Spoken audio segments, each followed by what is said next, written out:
मैं मनोज, सहाचार्य हिंदी विभाग राजा सिंह महाविद्यालय सिवान। आज के व्याख्यान के केंद्र में स्नातक द्वितीय वर्ष कला विज्ञान के हिंदी रचना 100 अंक के पाठ्यक्रम में निर्धारित दिनकर की कविता किसको नमन करूं मैं की श्रृंखला की अगली कड़ी के साथ मैं आज प्रस्तुत हूँ।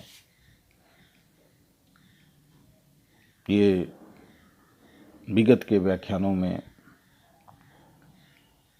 दिनकर के कवित्व, दिनकर के रचना संसार के साथ साथ किसको नमन करूं मैं कविता की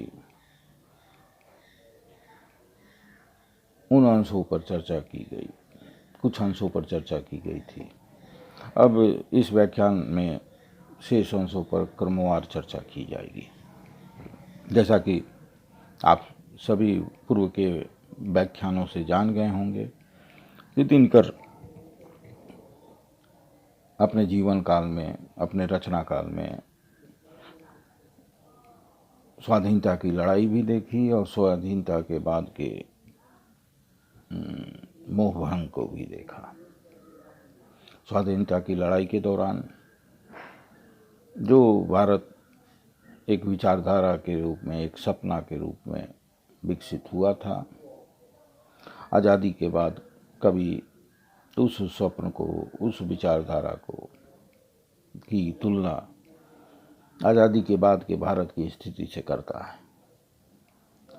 इस कविता का मूल उद्देश्य यही है कि दोनों आज़ादी के पूर्व के भारत के स्वप्न, जिस आदर्श को लेकर आज़ादी की लड़ाई लड़ी गई, उसकी तुलना भारत के बाद जो स्थिति भारत की बनी उसकी तुलना उससे कर कर यह जताना है कि आज़ादी के संघर्षों के दौरान जिस स्वप्न, जिस विचारधारा के साथ भारत का निर्माण करने की कल्पना की गई थी, परिकल्पना की गई थी, उससे भारत के आज़ादी के बाद जो भारत बना उससे कोई लेना देना नहीं,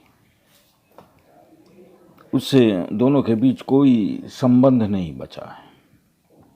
आज़ादी के दौरान जिस भारत के लिए हजारों लाखों लोगों ने अपने जीवन की आहुतियाँ दे दी, ब्रिटिश सरकार के जुल्मों को सहा, संघर्ष किया, भगत सिंह, चंद्रशेखर आज़ाद, बिस्मिल्लाह, अशफाक़ुल्लाह आदि आदि अनेक, नेताजी सुभाष चंद्र बोस आदि आदि अनेक स्वतंत्रता सेनानियों ने जो अपने जीवन की आहुतियाँ दे दी, वो जिस भारत के निर्माण की परिकल्पना कर रहे थे, उस भारत में किसी तरह का विभेद नहीं था। वो ऐसा स्वप्न था जहाँ पर सब लोग समान रूप से रहें, समरस स्थिति रहे, सब लोगों को समान अधिकार रहे, जाति का न भेद हो, न धर्म की दीवार हो, मनुष्य मनुष्य के से मिले तो मनुष्य की हैसियत से मिले। ऐसी परिकल्पना के साथ ऐसे भारत को बनाने के लिए आज़ादी की लड़ाई लड़ी गई थी। लेकिन आज़ादी मिली तो परिस्थितियाँ दूसरी हो गई। केवल गोरे चले गए और काले आ गए, व्यवस्था में कोई परिवर्तन नहीं हुआ, शोषण वही जारी रहा, विभेद वही समाज में मौजूद रहा। इसको लेकर कवि अपनी पीड़ा इस कविता में अभिव्यक्त करता है। कविता के शेष अंशों पर हम क्रमशः चर्चा करेंगे आगे के व्याख्यानों में। कविता का शेष अंश प्रस्तुत है कि भारत नहीं स्थानवाचक गुण विशेष नर का है, एक देश का नहीं शील यह भूखंड भर का है। जहाँ कहीं एकता अखंडित, जहाँ प्रेम का स्वर है, देश देश में वहाँ खड़ा भारत जीवित भास्वर है। निखिल विश्व को जन्मभूमि बंदन को नमन करूँ मैं, किसको नमन करूँ मैं भारत, किसको नमन करूँ मैं।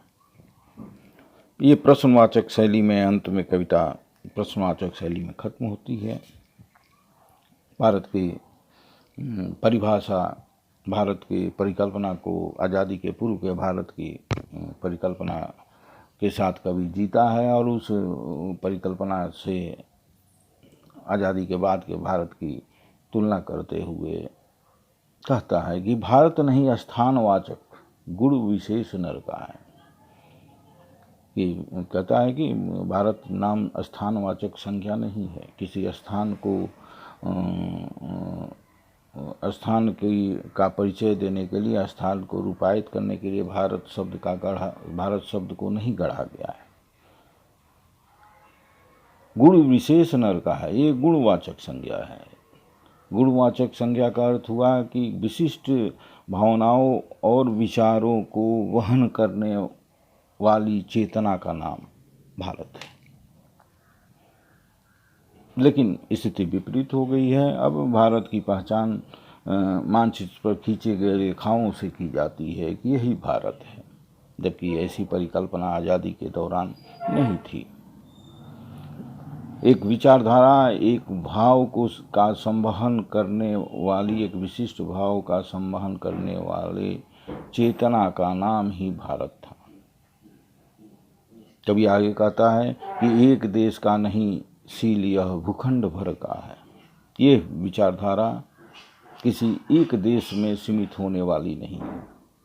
ये पूरे भूखंड, पूरे विश्व, पूरी पृथ्वी, पूरे ग्लोब को अपने में समाहित कर देने वाली विचारधारा है। एक देश का नहीं सील यह भूखंड भर का है। ये पूरे भूखंड, पूरी पृथ्वी के लिए ये विचारधारा, ये परिकल्पना थी।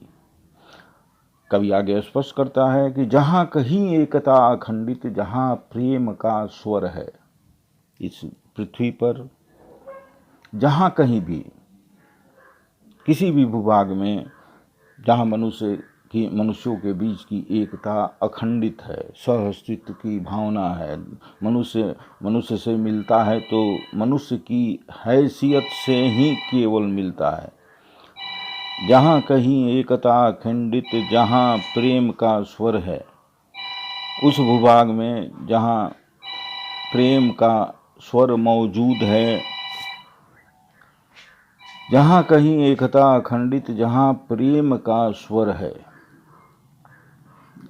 पृथ्वी के किसी भी भूभाग में जहाँ मनुष्य की हैसियत से मिलता है, वहाँ किसी तरह की दीवार नहीं है, किसी तरह का विभेद नहीं है। वहाँ केवल प्रेम और प्रेम ही केंद्रीय भाव है। लोगों के बीच प्रेम कायम है। देश देश में वहाँ खड़ा भारत जीवित भास्वर है। कवि कहता है कि किसी भी देश में ऐसी स्थिति है, उस देश में भारत जीवित भास्वर है। वहीं पर भारत को मानना चाहिए कि वहीं भारत है। नक्शे में खींची गई रेखाओं के बीच में स्थित भूमि का नाम भारत नहीं है। जहाँ प्रेम का स्वर है, जहाँ कहीं विभेद नहीं है, जहाँ किसी तरह के मनुष्यों के बीच दीवार नहीं है, न जहाँ कहीं शोषण नहीं है, जहाँ कहीं असमानता नहीं है,